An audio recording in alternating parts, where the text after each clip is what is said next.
नमस्कार प्यारे बच्चों, मेरे YouTube चैनल सबल एजुकेशन में आपका बहुत बहुत स्वागत है। आज हम पॉलिटिकल साइंस का एक रिवीजन टेस्ट पेपर आपके साथ डिस्कस करने जा रहे हैं।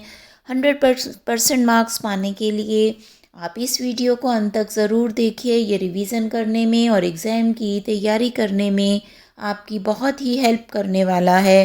तो इसलिए चलिए हम इस वीडियो को शुरू करते हैं और पहला प्रश्न देखते हैं। स्वतंत्रता के बाद भारत ने कैसी नीति अपनाई?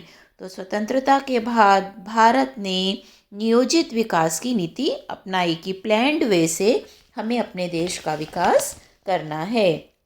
दूसरा प्रश्न है, निम्नलिखित में से कौन नियोजन की उपलब्धि है? तो इसमें राष्ट्रीय आय में वृद्धि, सामाजिक विकास, उत्पादन में आत्मनिर्भरता, ये सभी नियोजन की उपलब्धि हैं। तीसरा प्रश्न है, योजना आयोग के स्थान पर किस संस्था की स्थापना हुई? तो योजना आयोग के स्थान पर नीति आयोग की स्थापना हुई थी। मध्य एशिया में तजाकिस्तान कितने वर्षों तक गृह युद्ध की चपेट में रहा? तो वह 10 वर्ष तक गृह युद्ध की चपेट में रहा। प्रथम खाड़ी युद्ध किसके विरुद्ध लड़ा गया था? तो प्रथम खाड़ी युद्ध इराक के विरुद्ध लड़ा गया था। नेक्स्ट प्रश्न है, निम्नलिखित को कालानुक्रमानुसार व्यवस्थित कीजिए। आपको घटनाएं बतानी है।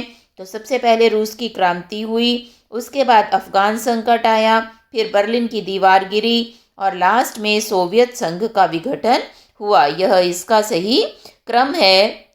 तो बच्चों यहाँ पर आप जो ए आंसर है इसको टिक करेंगे क्योंकि ये सही कालानुक्रम है।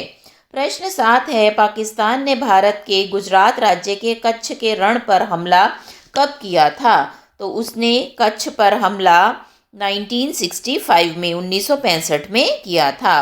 बांग्लादेश एक स्वतंत्र देश कब बना? बांग्लादेश 1971 में एक स्वतंत्र देश बना था। भारत और अमेरिका में कौन सी प्रणाली लागू है? भारत और अमेरिका में लोकतांत्रिक प्रणाली लागू है जहां जनता को अपना नेता चुनने का पूरा अधिकार है।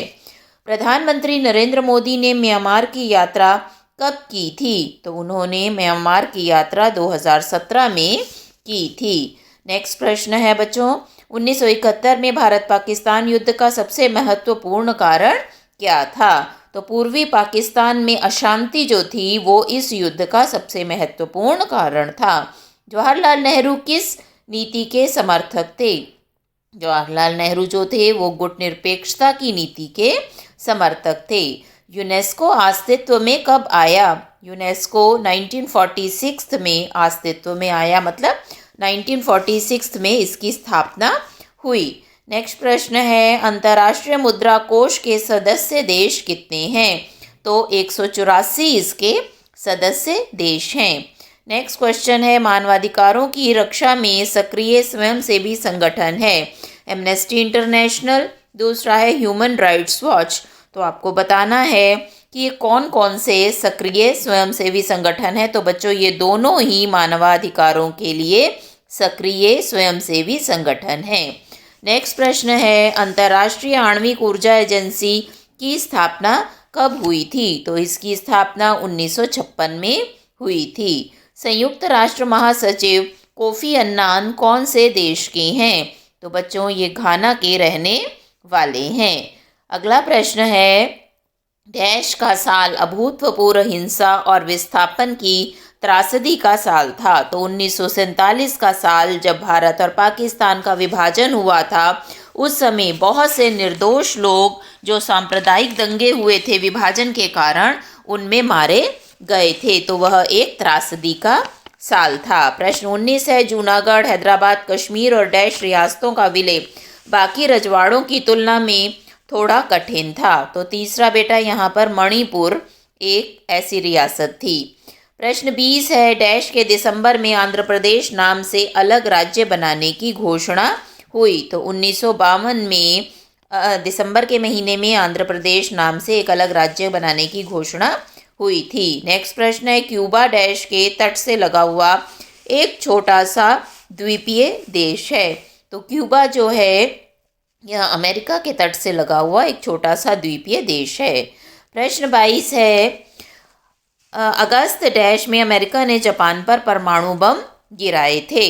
तो बच्चों इसका सही उत्तर है अगस्त 1945 में अमेरिका ने जापान पर परमाणु बम गिराए थे। नेक्स्ट प्रश्न है, नाटो अप्रैल 1949 में अस्तित्व में आया और वह डैश राज्यों का संघ था। तो वह 12 राज्यों का संघ था। नेक्स्ट प्रश्न 24 है, द्वितीय विश्व युद्ध के दौरान मित्र राष्ट्रों की अगुवाई कौन देश कर रहा था। तो यहाँ पर आपको 3 दिए गए हैं ऑप्शन, अमेरिका, सोवियत संघ और ब्रिटेन। तो ये तीनों ही मित्र राष्ट्रों की अगुवाई कर रहे थे। अब आपका बी ऑप्शन पार्ट यहाँ से प्रारंभ हो जाता है और इसमें पहला प्रश्न है, नीति आयोग का मुख्य उद्देश्य नहीं है। यहाँ 3 स्टेटमेंट आपको दी गई हैं और बाद में 4 ऑप्शन दी गई हैं। तो जो तीसरा है, सहकारी संघवाद के भाव से कार्य नहीं करना, यह उसका उद्देश्य नहीं है। तो इसमें ए ऑप्शन को आप टिक करेंगे। प्रश्न 26 है, नीति आयोग के बारे में इन कथनों पर विचार कीजिए और गलत कथन को चुनिए। तो यहाँ पर आपको 4 कथन दिए गए हैं और नीचे 4 ऑप्शन हैं। तो इसमें पहला, तीसरा और चौथा कथन जो हैं वो नीति आयोग के बारे में गलत हैं। नेक्स्ट प्रश्न है, अभिकथन है, राष्ट्रीय विकास परिषद भारत में विकास के मामलों पर निर्णय लेने और विचार विमर्श के लिए सर्वोच्च निकाय है। कारण, इसकी स्थापना अगस्त 1952 में की गई थी। यहाँ अभिकथन और कारण दोनों सही हैं, लेकिन कारण जो है वो अभिकथन की सही व्याख्या नहीं कर रहा है। प्रश्न 28 में भी ऑपरेशन एंड्यूरिंग फ्रीडम के संबंध में कौन सा कथन सही है। 3 कथन यहाँ आपको दिए गए हैं और आपको बताना है कि कौन कौन से कथन इसके बारे में सही हैं। तो बच्चों यहाँ पहला और दूसरा कथन जो है वो सही है। पहला कथन है, संयुक्त राज्य अमेरिका के द्वारा इस समूह के खिलाफ चलाया गया अभियान था जिन पर 9/11 के हमले में शामिल होने का शक था। दूसरा, इस अभियान में मुख्य निशाना अल-कायदा और अफगानिस्तान के तालिबान शासक को बनाया गया था। प्रश्न 29 है, निकिता क्रुश्चेव के बारे में कौन सा कथन सही है। 3 कथन दिए हैं और उसके बाद आपको 4 ऑप्शन दिए हैं। तो यहाँ पहला, दूसरा, तीसरा, तीनों कथन उनके बारे में सही हैं। अगला प्रश्न है, अभिकथन है, अरब क्रांति तंजानिया से प्रारंभ हुई और इसका कारण है, अरब क्रांति का प्रभाव यमन, बहरीन, लीबिया और सीरिया जैसे अरब देशों में रहा। तो यहाँ अभिकथन गलत है, लेकिन कारण जो है वो सही है। अगला प्रश्न बच्चों आपके लिए प्रश्न नंबर 31 है, भारत ने एनपीटी और सीटीबीटी के पर हस्ताक्षर करने से मना क्यों किया। आपको 4 ऑप्शन दिए जा रहे हैं। सही ऑप्शन है ए और बी दोनों, इसलिए भारत ने मना किया था। एक तो भारत को यह संधियां विभेदकारी लगी, दूसरा कुछ विशेष देशों को न्यूक्लियर हथियार रखने की अनुमति देती थी लेकिन अन्य देशों को नहीं, इसलिए भारत ने इस पर हस्ताक्षर करने से मना कर दिया। प्रश्न 32 है, भारत चीन युद्ध ने प्रतिपक्ष को किस प्रकार प्रभावित किया। 2 स्टेटमेंट हैं और उसके बाद 4 ऑप्शन आपको दिए गए हैं। तो इसमें जो सिर्फ पहली बात है वो प्रभावित करने वाली है कि एक प्रमुख विपक्षीय दल भारतीय कम्युनिस्ट पार्टी ने कांग्रेस से अपनी नज़दीकी बढ़ाई। प्रश्न 33 है, तिब्बत समस्या के संबंध में क्या सही है। तो तिब्बत ने 1950 में तिब्बत पर आक्रमण कर प्रशासनिक नियंत्रण स्थापित किया। दूसरा, तिब्बतियों ने 1958 में चीन के विरुद्ध विद्रोह किया जिसे चीन द्वारा दबा दिया गया। तीसरा, दलाई लामा ने भारत से शरण मांगी। तो यहाँ पहला, दूसरा, तीसरा तिब्बत समस्या के संबंध में तीनों बातें जो हैं वो ठीक हैं। प्रश्न नंबर 34 है, सन 1971 में भारत पाकिस्तान युद्ध के परिणाम थे। तो भारत का बांग्लादेश का एक स्वतंत्र देश के रूप में निर्माण हुआ, ये भी बात सही है। भारत पाकिस्तान के बीच शिमला समझौते पर हस्ताक्षर हुए, ये बात भी सही है। इसलिए सी ऑप्शन जिसमें ए और बी दोनों उत्तर आ रहे हैं वह इसका सही उत्तर है। प्रश्न 35 है, निरस्त्रीकरण क्यों आवश्यक है। इसमें 3 स्टेटमेंट्स दी हैं और आपको बताना है कि कौन सी स्टेटमेंट यहाँ सही है। तो बच्चों, निरस्त्रीकरण के बारे में तीनों चीज़ें बिल्कुल सही हैं। निरस्त्रीकरण है शस्त्रों का, हथियारों का कम से कम प्रयोग करना। प्रश्न नंबर 36 है, विदेशी संबंध क्यों आवश्यक हैं। तो इसमें आपको 3 स्टेटमेंट्स दी हैं, नीचे 4 ऑप्शन दिए हैं। तो व्यापार संबंध, सुरक्षा, विदेशों में नागरिकों की रक्षा करने और उसे बनाए रखने के लिए। दूसरा, अन्य देशों को हमारी चिंताओं को बताने और विश्व शांति व समृद्धि के लिए वैश्विक समुदाय के सदस्य के रूप में प्रभावी योगदान देने के लिए। तो यहाँ पहला और दूसरा दोनों बातें विदेशी संबंधों की आवश्यकता के बारे में बिल्कुल सही हैं। प्रश्न नंबर 37 है, अभिकथन है पाकिस्तान में कबायली लोगों ने 1947 में कश्मीर पर आक्रमण किया और कारण है 1965 में हुए भारत पाकिस्तान युद्ध का मुख्य कारण कश्मीर विवाद था। तो आप देख रहे हैं यह अभिकथन सही है लेकिन कारण जो है वो गलत है। बात 1947 की हो रही है, फिर कारण में 1965 की बात बताई जाने लगी जो कि गलत है। प्रश्न नंबर 38 है, आर्थिक एवं सामाजिक परिषद के कार्य हैं। तो यहाँ आपको 4 कार्य दिए हैं, बताना है इनमें से कौन कौन से कार्य हैं। तो दूसरा, तीसरा और चौथा जो है वो इसके प्रमुख कार्य हैं सामाजिक परिषद के। नेक्स्ट प्रश्न 39 है, ह्यूमन राइट्स वॉच के बारे में क्या सही है। यहाँ आपको 4 स्टेटमेंट्स दी गई हैं और चारों ही ह्यूमन राइट्स वॉच के बारे में सही हैं। मानवाधिकारों में के हनन की ओर वैश्विक मीडिया का ध्यान भी आकर्षित करता है। अंतर्राष्ट्रीय स्वयंसेवी संगठन भी है। बाल सैनिकों के उपयोग को रोकने के लिए भी प्रयास करता है और अमेरिका का सबसे बड़ा ये अंतर्राष्ट्रीय मानवाधिकार संगठन भी है। प्रश्न नंबर 40 है, संयुक्त राष्ट्र महासचिव के कार्य हैं। 3 कार्य बताए गए हैं और ये तीनों जो हैं संयुक्त राष्ट्र महासचिव के कार्य हैं कि वो संघ के विभिन्न अंगों द्वारा लिए गए निर्णयों को लागू भी करवाता है। सचिवालय द्वारा किए गए सभी कार्यों की रिपोर्ट भी महासभा को देता है और सुरक्षा परिषद तथा आर्थिक, वित्तीय और सामाजिक सुरक्षा का सम्मेलन भी आयोजित करता है। प्रश्न नंबर 41 है, एमनेस्टी इंटरनेशनल के कार्य हैं। तो एमनेस्टी इंटरनेशनल जो है बच्चों वो मानवाधिकार पर रिपोर्ट तैयार भी करता है और प्रकाशित भी करवाता है। अपनी रिपोर्ट में सरकारी अधिकारियों के भ्रष्टाचार की ओर ध्यान भी दिलाता है और मानवाधिकार से संबंधित अनुसंधान में भी प्रमुख भूमिका निभाता है। इसलिए डी ऑप्शन जो है उपरोक्त सभी वह इसका सही उत्तर है। प्रश्न नंबर 42 है, पोट्टी श्री रामुलु के बारे में क्या सही है। तो यहाँ पर ये 3 ऑप्शन दिए गए हैं जिसमें पहली, दूसरी, तीसरी तीनों उनके बारे में सही हैं। वे एक गांधीवादी नेता थे। वो आंध्र प्रदेश को अलग राज्य बनाने की मांग को लेकर आमरण अनशन भी उन्होंने किया और भूख हड़ताल में उनकी मृत्यु भी हो गई। प्रश्न नंबर 43 है, आज़ादी के बाद भारतीय नेता भारतीय संघ के राज्यों का स्थायी आधार पर पुनर्गठन के सिद्धांत को स्वीकार करने में क्यों संकोच कर रहे थे। नंबर 1 है, विभिन्न बाधाएं खड़ी हो सकती थी। दूसरा, देश का विघटन हो सकता था। तो बच्चों ये दोनों कारण यहाँ पर बिल्कुल सही बताए गए हैं। प्रश्न नंबर 44 में अभिकथन और कारण है। अभिकथन है, सन 1947 में बड़े पैमाने पर एक जगह की आबादी दूसरी जगह जाने को मजबूर हुई। कारण, मानव इतिहास के अब तक ज्ञात सबसे बड़े स्थानांतरणों में से यह एक है।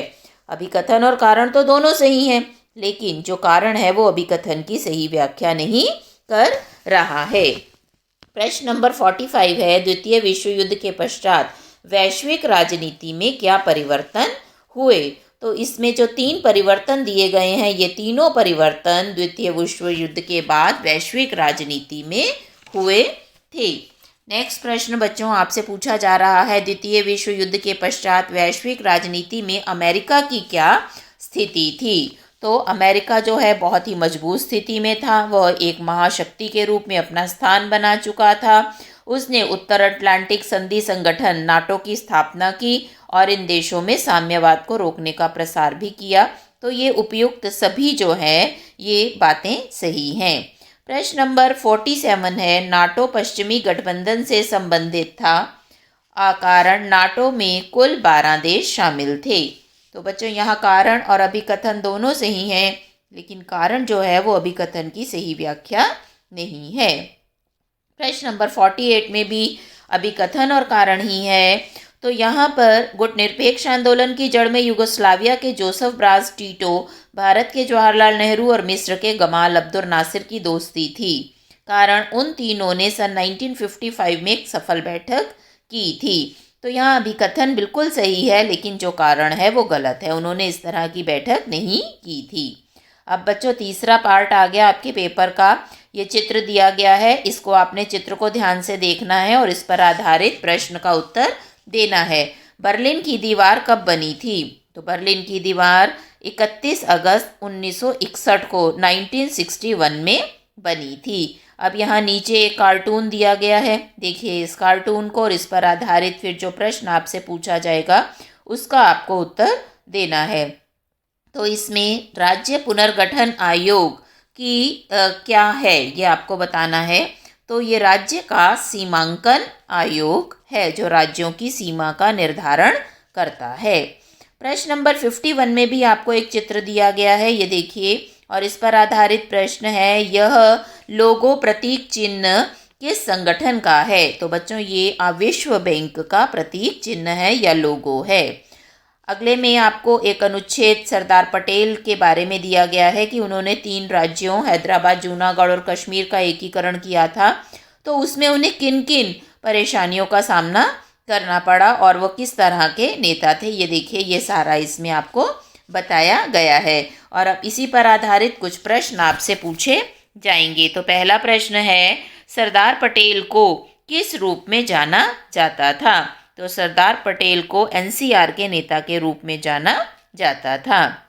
नेक्स्ट है, सरदार पटेल को कुछ नेताओं ने अदूरदर्शी राजनीतिक फैसलों के कारण भारत के किस राज्य का एकीकरण नहीं कर सके? तो वह कश्मीर का एकीकरण नहीं कर सके। कश्मीर समस्या हमारे देश में जैसी की तैसी ही आज तक बनी हुई है। नेक्स्ट प्रश्न है, सरदार पटेल को किन राज्यों के एकीकरण में चुनौतियों का सामना करना पड़ा? तो अभी आपने ऊपर के पैराग्राफ में पढ़ा है, हैदराबाद, जूनागढ़ और कश्मीर, इन राज्यों के एकीकरण में उन्हें परेशानियों का सामना करना पड़ा। अगला प्रश्न है, सरदार पटेल का संबंध है राष्ट्रवादी, परिवर्तकवादी, यथार्थवादी या उपरोक्त सभी? तो उनका संबंध इन सभी से है, वो एक राष्ट्रवादी, यथार्थवादी और परिवर्तकवादी नेता थे। अगले पैराग्राफ में 21वीं सदी की लोकतांत्रिक व्यवस्थाओं और पश्चिमी एशियाई देशों में लोकतांत्रिकरण के लिए ये सब बताया गया है। अरब क्रांति, ट्यूनीशिया की क्रांति, इन सब के बारे में बताया गया है और इन सब पर आधारित ही प्रश्न भी आपसे पूछे गए हैं। तो प्रश्न नंबर 56 है यहाँ पर, लोकतांत्रिक व्यवस्थाओं और पश्चिम एशियाई देशों में लोकतांत्रिकरण के लिए नए विकास का उदय कब हुआ? तो नए विकास का उदय बच्चों 21वीं शताब्दी में हुआ था। अगला प्रश्न है, अरब क्रांति को किस रूप में जाना जाता है? तो अरब क्रांति को एक परिघटना के रूप में जाना जाता है। प्रश्न नंबर 58 है, अरब क्रांति ने अपनी जड़ें कहाँ जमा ली थीं? अरब क्रांति की जड़ें ट्यूनीशिया में जम गई थीं। प्रश्न नंबर 59 है, ट्यूनीशिया की जनता द्वारा भ्रष्टाचार, बेरोजगारी और निर्धनता के विरुद्ध संघर्ष किस रूप में परिवर्तित हो गया था? तो यह एक राजनीतिक आंदोलन में बदल गया था। परिवर्तित होना मतलब बदलना, राजनीतिक आंदोलन में बदल गया था। अगला प्रश्न है, अरब क्रांति का प्रभाव किन देशों पर हुआ? तो अरब क्रांति का प्रभाव लीबिया, बहरीन और यमन पर हुआ। तो इस तरह से बच्चों ये एक आपके पॉलिटिकल साइंस का सीबीएसई पैटर्न पर बेस्ड क्वेश्चन पेपर हमने अभी सॉल्व किया। इसी तरह के पेपर एग्ज़ाम में आपको आएंगे। मैंने बहुत सारे आपके क्लास 12th के पॉलिटिकल साइंस पर बेस्ड वीडियो अपलोड किए हुए हैं, तो जो आपके फर्स्ट टर्म के सिलेबस पर बेस्ड हैं, तो मैं उनका डिस्क्रिप्शन बॉक्स में लिंक डाल दूंगी। आप उन वीडियोस को भी ज़रूर देखिए। Best of luck for your exam. Thank you for watching my videos. Thank you.